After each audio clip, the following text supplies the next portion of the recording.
hak-hak asasi manusia dalam konteks Indonesia.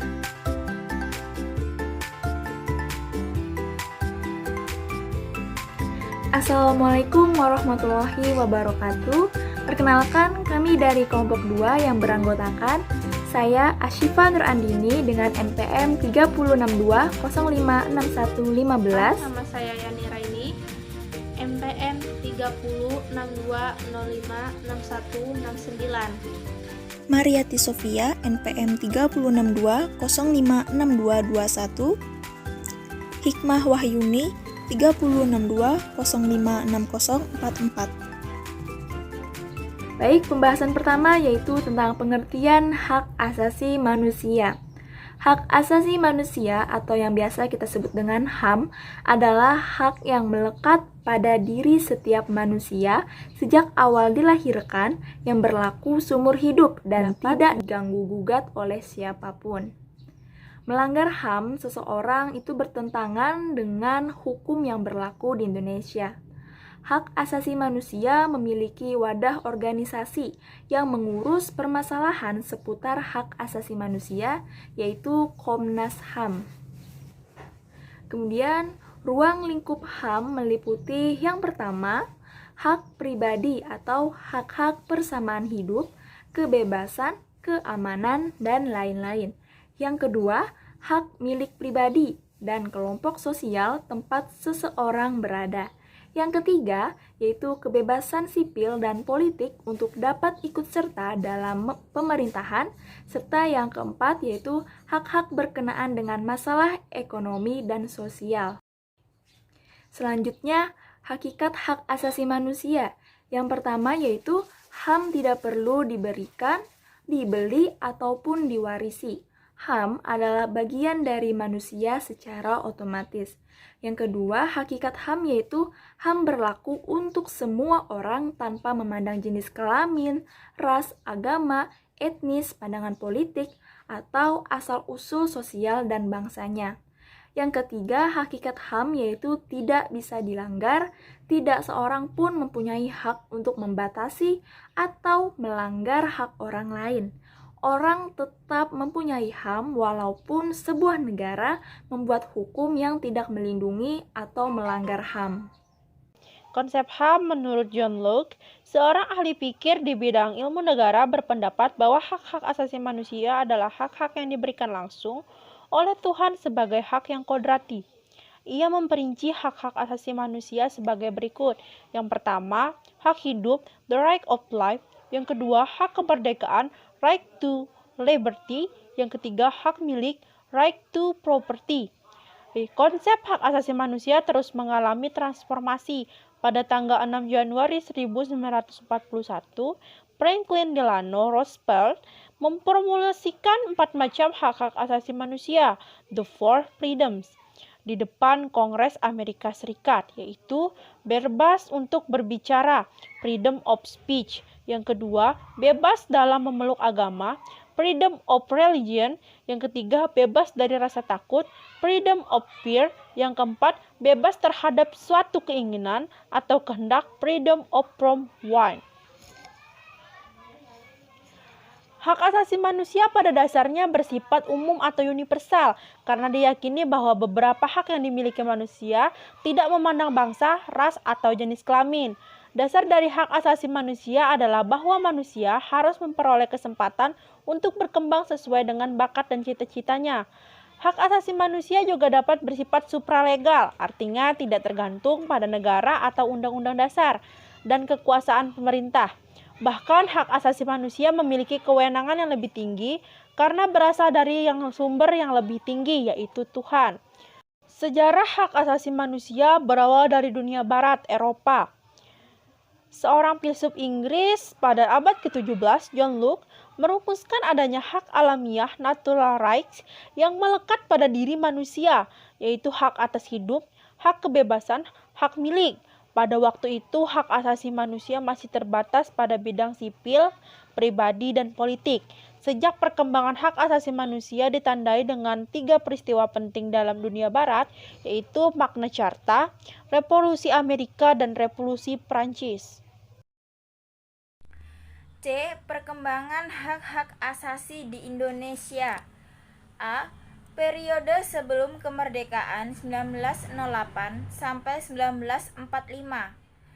Periode sebelum kemerdekaan ditandai dengan kemunculan berbagai organisasi pergerakan nasional. Lahirnya berbagai organisasi tersebut tidak lepas dari sejarah pelanggaran HAM yang dilakukan oleh penjajah. Berikut adalah organisasi yang lahir pada periode ini. Yang pertama, Budi Utomo 1908. Yang kedua, Sarekat Islam 1911.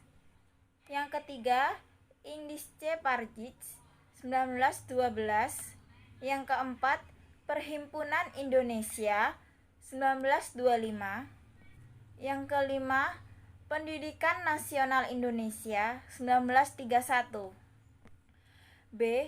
Periode sesudah kemerdekaan 1945 sampai sekarang. 1. Periode 1945 sampai 1950. Pemikiran HAM pada periode awal pasca kemerdekaan masih menekankan pada A. Hak untuk merdeka. B. Hak kebebasan berserikat untuk berkumpul melalui organisasi politik. C. Hak kebebasan untuk menyampaikan pendapat terutama di parlemen. 2.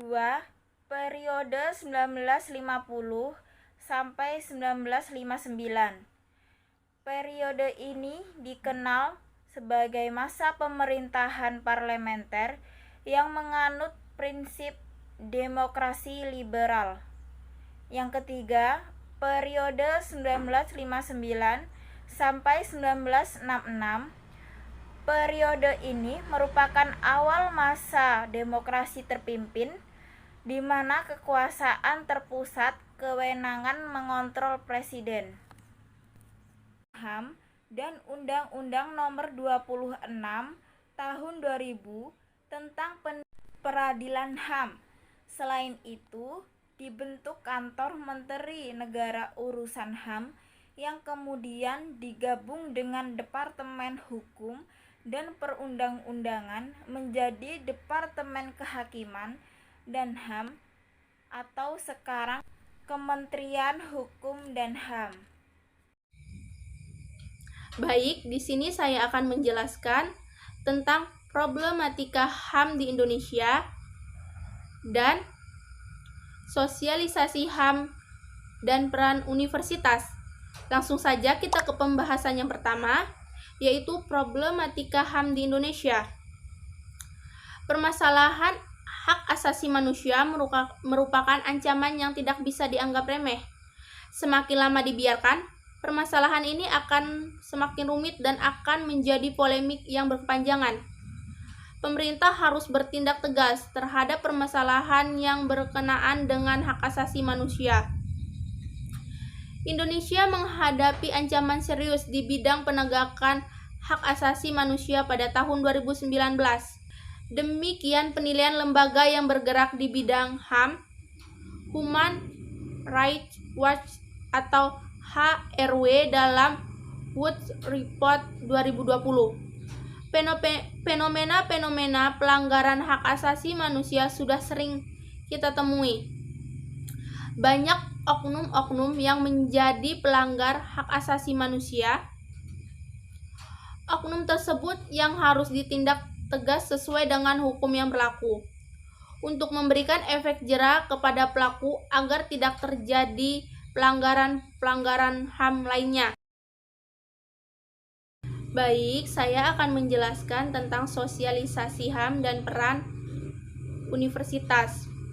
Pada masa menjelang peralihan pemerintah dari masa Orde Baru ke masa reformasi, banyak sekali kejadian di masyarakat pelanggaran HAM. Peristiwa 1998 yang berujung 9 pengunduran diri Presiden Soeharto pada waktu itu sebetulnya adalah puncak dari segala peristiwa sebelumnya. Pada masa pemerintahan yang sangat represif banyak aktivis yang tiba-tiba hilang disinyalir kuat. Mereka juga menyimpan sejumlah kasus pelanggaran HAM oleh aparat keamanan terhadap rakyat sipil. Semua berlangsung secara sporadik dan sangat masif pada waktu itu. Oleh karena itu, diperlukan upaya-upaya penegakan hak-hak, yang mana hal ini adalah bentuk perwujudan sikap responisasi terhadap HAM di Indonesia. Namun dalam proses penegakan HAM itu sendiri pasti ada hambatan-hambatan yang menghalang. Hambatan-hambatan HAM dalam penegakan hukum. Yang pertama, ada budaya paternalistik. Yang kedua, ada kesadaran hukum yang rendah. Yang ketiga, ada budaya loyalitas. Yang keempat, ada kesenjangan antara teori dan praktek hukum. Upaya penegakan atau peningkatan perlindungan HAM ada dua, yaitu ada kebijakan dan strategi. Sedangkan upaya-upaya memperbaharui atau membuat produk hukum nasional yang tidak bertentangan dengan prinsip penghormatan dan perlindungan. Yang pertama, ada sosialisasi HAM dan hukum. Yang kedua, ada penyebarluaskan brosur-brosur tentang HAM. Yang ketiga, ada peningkatan pengawasan terhadap HAM melalui media-media cetak atau elektronik, ormas atau LSM. Dan yang keempat, ada pelaksanaan peradilan HAM secara transparan. Dan yang terakhir, ada peran mahasiswa dalam penegakan HAM. Yang pertama, mengancam tindakan-tindakan yang merupakan pelanggaran terhadap hak asasi manusia. Yang kedua, mendukung upaya lembaga yang berwenang untuk menindak secara tegas pelaku pelanggaran HAM. Yang ketiga, mendukung dan ikut serta dalam setiap upaya yang dilakukan pemerintah dan masyarakat untuk memberikan bantuan kemanusiaan. Dan yang keempat adalah mendukung upaya terwujudnya jaminan restitusi, kompensasi, dan rehabilitasi bagi para korban.